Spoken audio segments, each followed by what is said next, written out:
ഓഫീസിലെ വർക്കൊക്കെ കഴിഞ്ഞിട്ടുണ്ടെങ്കിൽ പിന്നെ എല്ലാവർക്കും ഒരുപോലെ ഇൻട്രസ്റ്റ് ഉള്ളൊരു പരിപാടിയുണ്ട്. അത് വേറൊന്നുമല്ല കേട്ടോ, നേരെ എന്ത് ചെയ്യുക, ഫുട്ബോൾ കളിക്കാൻ വേണ്ടി പോവുക. അതിന് നമ്മൾ സെറ്റാണ്, എല്ലാവരും നല്ല ടീമായിട്ട്. 2 ടീമുണ്ടെന്നുണ്ടെങ്കിൽ 2 നല്ല വാശിയാണ്. എല്ലാവരും വിളിച്ച് വരുത്തുക എന്നുള്ളത് നബീൽക്കൊക്കെ വളരെ ഇൻട്രസ്റ്റ് ഉള്ള കാര്യമാണ്.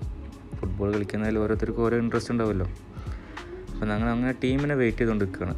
എല്ലാവരും ഒരേ അക്കോമഡേഷനിലായതുകൊണ്ട് തന്നെ പെട്ടെന്ന് വരാൻ എളുപ്പമാണ്. അങ്ങനെ ഓരോ ടീം വന്നുകൊണ്ടിരിക്കുമ്പോൾ തന്നെ സുഹൈൽക്ക് ഓരോ അഭിപ്രായങ്ങളൊക്കെ പറയുന്നുണ്ട്. ഇന്ന് ജയിക്കണം എന്നാണോ ഇന്ന് തോൽക്കണം എന്നാണോ എന്നുള്ളതൊന്നും അറിയില്ല. എന്തായാലും നമുക്ക് ഗ്രൗണ്ട് വെച്ചിട്ട് കാണാമെന്ന് പറഞ്ഞിട്ട് അഫ്സലും വന്നിട്ടുണ്ട്.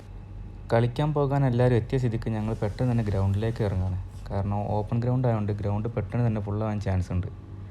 പതിവ് പോലെ തന്നെ ഞങ്ങൾ എത്തിയപ്പോഴേക്കും 4 ഗ്രൗണ്ടും ഫുള്ളാണ്. 5s കളിക്കാൻ പറ്റിയൊരു ഏരിയയിൽ ആ ഗ്രൗണ്ട് ഉണ്ടാവുള്ളൂ. പക്ഷെ 4 കോർട്ട് ഉണ്ടായതുകൊണ്ട് ഒരു പ്രതീക്ഷയുണ്ട്, ഏതെങ്കിലും ഒരു കോർട്ട് കാലിയാവുകയാണെന്നുണ്ടെങ്കിൽ അതിൽ കളിക്കാമല്ലോ എന്ന് വിചാരിച്ചിട്ട്.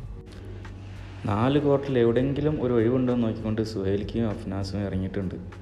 എവിടെയും ഒന്നുമില്ല എന്ന് പറഞ്ഞപ്പോൾ മുഷറഫ് അവിടെ ബൂട്ട് കെട്ടുണ്ട്, എന്തായാലും കുറച്ച് കഴിഞ്ഞിട്ട് ഇറങ്ങാമെന്ന്. കൂടെ ഞാനും കെട്ടി. കളിക്കാൻ ഗ്രൗണ്ട് കിട്ടിയില്ലെങ്കിലും ബൂട്ട് കെട്ടിയിട്ട് സൈഡിൽ നിന്ന് പ്രാക്ടീസ് ചെയ്യാന്നുള്ളൊരു പ്രതീക്ഷ എന്തായാലും ഉണ്ട്. അതുകൊണ്ട് എന്തായാലും പ്രശ്നമില്ല. ബൂട്ട് കെട്ടി അഫ്സൽ വാമപ്പിന് ഇറങ്ങിയിട്ടുണ്ട്. മറ്റുള്ളവർ ഓരോരുത്തരായിട്ട് ഇങ്ങനെ ഗ്രൗണ്ടിലേക്ക് വാമപ്പിന് എത്തി തുടങ്ങിയിട്ടുള്ളൂ. അടുത്തതായിട്ട് ഞാനൊരാളെ കാണിച്ചു തരാം. ഇതാണ് സുന്ദരൻ. വാമപ്പെല്ലാം നടന്നുകൊണ്ടിരിക്കുമ്പോഴാണ് ഗ്രൗണ്ടിൽ ഹോക്കി കളി ഞാൻ കാണുന്നത്. അവിടെ കളി അങ്ങനെ എപ്പോഴൊന്നും കാണലില്ല. അതുകൊണ്ട് കുറച്ച് നേരം ഞാനിങ്ങനെ നോക്കി നിന്ന് എങ്ങനെ കളിക്കുന്നതെന്നുള്ളത്. ഹോക്കി കളിയെന്നൊന്നും അറിയാതെ കണ്ണ് തെറ്റിയപ്പോഴാണ് ഞാൻ ആ കാഴ്ച കണ്ടത്. പുരുഷേട്ടോ, ഒരു വെടിക്കൊള്ള ഉണ്ടാക്കാ തോക്കലുണ്ടാവൂല്ലേ? നിറച്ച തോക്ക. ഓപ്പൺ ഗ്രൗണ്ട് ആയതുകൊണ്ട് തന്നെ പലതരം രാജ്യക്കാരെ നമുക്ക് ഈ പാർക്കിൽ കാണാവുന്നതാണ്.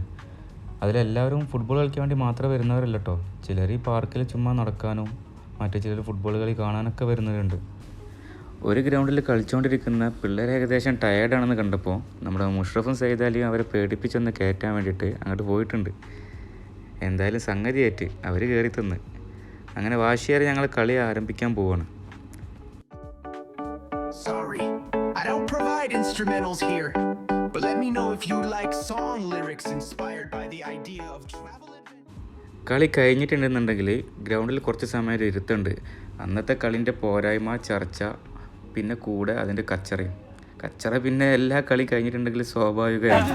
5 മിനിറ്റിൽ കൂടുതൽ കളിക്കാൻ പറ്റില്ല.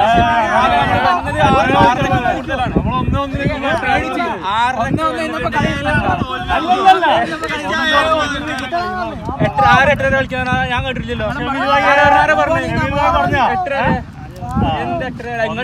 ടീമല്ലേ ഒക്കെ ടീമല്ലേ 8 ഈ 8 ബൂട്ടിന് വളവുണ്ടായതുകൊണ്ടാണ് തോറ്റതെന്നാണ് സൈദാലി പറയുന്നത്. എന്തു പറ്റി സാർ?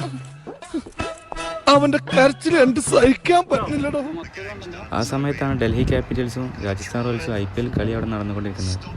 ഏകദേശം ലാസ്റ്റ് ഓവറിൽ എത്തിയിട്ടുണ്ടായിരുന്നു കളിയും കളിയുടെ വിശേഷങ്ങളും ഗ്രൗണ്ടിൽ നിന്നും മാത്രം അവസാനിക്കാതെ ഞങ്ങൾ അന്ന് അവിടെ നിന്ന് മടങ്ങി.